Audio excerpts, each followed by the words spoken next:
world is changing.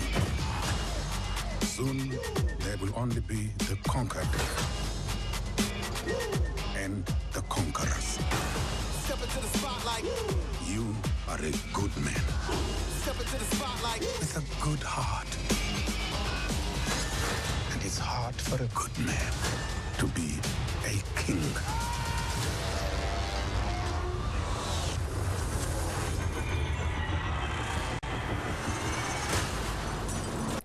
The movie Black Panther, Marvel's African-oriented comic book adaptation, is shaping up to set box office records this weekend. It is also raising hopes for a new wave of broad interest in commercial films featuring black actors and stories. Jonathan Gray is a professor of literature at John Jay College and reviewed Black Panther for the New Republic magazine.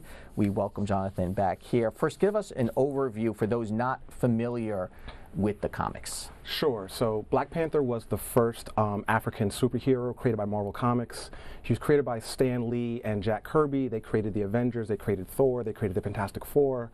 And he really came into his own initially in the 70s under a writer named Don McGregor, and more recently with a couple of filmmakers and different writers, Christopher Priest, also the filmmaker Reginald Hudlin, and most recently Ta-Nehisi Coates, the National Book Award winner. So they've all given a lot of gravitas to this fictional character. And certainly a breakthrough on the comic book level. Right. And hopefully for black actors and black storytellers, a breakthrough with the movie, because we still see maybe fear in Hollywood of casting all black characters in a movie as far as how the rest of white America would react. Right. Well, so, I mean, one example of overcoming that fear would be Get Out, which cost, $5 million to make and made, almost $200 million.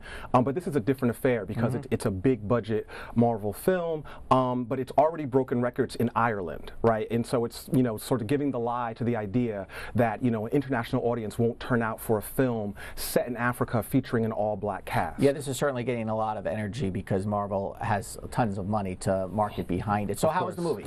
It's actually incredible. It's the best Marvel movie, in part because it's the one sort of most deeply political. Now, it's not political in a heavy-handed way, but if you sort of know the history of Africa with colonization, the scramble for Africa, those notes are there, and they really add a depth and a texture to the film.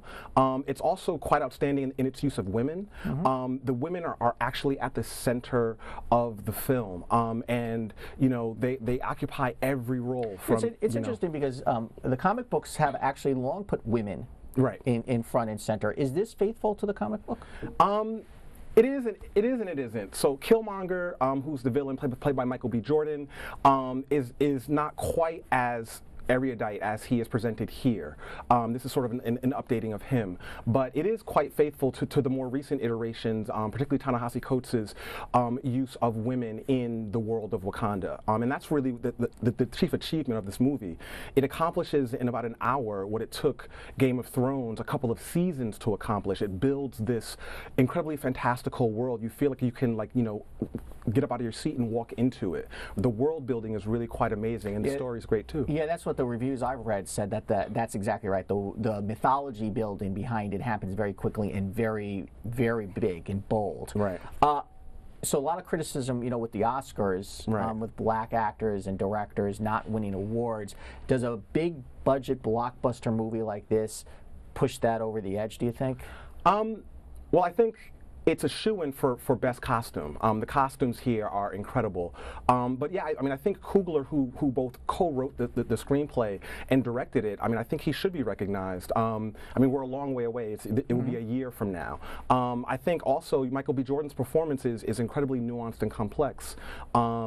And also, it is really a great film. I'm curious, in the wake of a film like Logan, which got an Academy Award for Best Screenplay, right? And so we're starting to see, these sort of superhero movies getting taken a little more seriously, and I think that this could be, another step in that direction.